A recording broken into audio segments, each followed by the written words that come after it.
All of us know the feeling of waking up too tired to face the world, and today Prince George was clearly having one of those mornings. The 3-year-old looked less than impressed with proceedings, tugging at his mother Kate's coat to get her attention as she made her way along the receiving line on arrival at Berlin Tegel Airport. The little prince looked in need of a nap, as he rubbed his eyes sleepily and fidgeted as his father Prince William spoke to the welcoming committee. Meanwhile, happy-go-lucky Princess Charlotte, too, was given her own mini spray of flowers by German Gov Reptil Norn and confidently shook hands with British Defence Attaché Brigadier Rob Ryder. The royals have arrived in Berlin to begin the German leg of their 5-day tour, with a visit to the Brandenburg Gate and the Holocaust Memorial on the agenda for Kate and William today. Earlier, the youngster appeared eager to set off on the next leg of the royal tour of Germany this morning, as she tugged her mother's hand to urge her onto their private plane. The 2-year-old wasn't keen to waste any time chatting as Kate paused to accept a bouquet of flowers, and was more excited about clambering up the steps of the private plane. Meanwhile, Prince George, who looked shy and reluctant to take part in the official welcome staged by the European nation, was still looking a little overwhelmed as they departed from Warsaw. Kate, 35, looked elegant in a bespoke royal blue coat and laced dress, both by Catherine Walker, with Princess Charlotte matching her mother in a pretty floral frock, teamed with white ankle socks and navy sandals. The adorable little princess tripped along the red carpet on her tiptoes while holding her mother's hand, as George, in his trademark navy shorts and a blue shirt, stayed close to his father Prince William.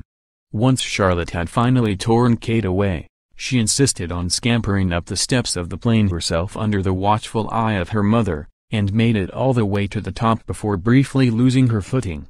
William and Kate and their children are saying goodbye to Poland, where they have spent the past 2 days celebrating the nation's history, culture and ties with the UK, and fly to Berlin. So royal watchers will be eager to see if the future king is more at ease when his parents land in Berlin to start the second leg of their 5-day trip. In Berlin, William and Kate will hold a meeting with Chancellor Angela Merkel before visiting the Brandenburg Gate, the German capital's most famous landmark and a symbol of the country's unification. The royal couple will say hello to the crowds gathered on Pariser Platz in front of the gate, before making their way to the Holocaust Museum where they will tour the institution and the nearby Holocaust Memorial.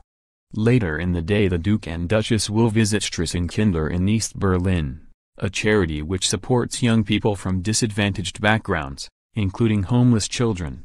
They will return to the west of the city and meet President Frank-Walter Steinmeier at the Bellevue Palace, and in the evening attend a Queen's birthday party held in the gardens of the British ambassador's residence.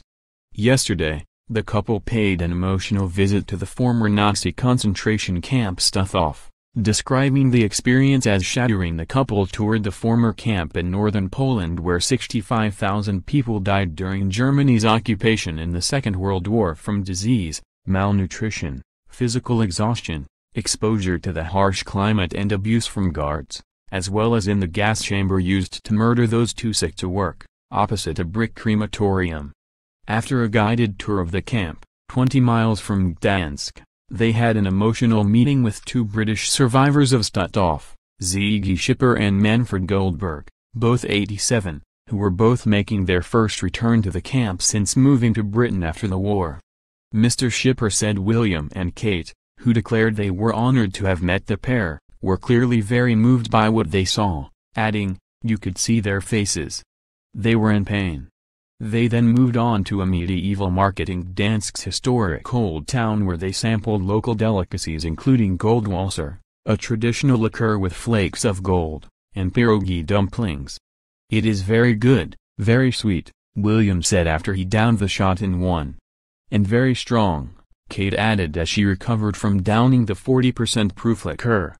Thousands of locals lined the central market square as the royals arrived to experience a live demonstration of amber processing before trying out local delicacies. As the royal couple emerged from the town hall to the strains of Handel's Zadok the Priest, played at every English monarch's coronation since King George II in 1727, the crowds cheered enthusiastically. Tomorrow, the Duke and Duchess renew their friendly sporting rivalry, that seems to play a part in most of their trips, when they visit the picturesque Germany city of Heidelberg, twinned with Cambridge. William and Kate will take to the waters of the River Neckar to cox opposing rowing teams in a race with crews drawn from Cambridge and Heidelberg.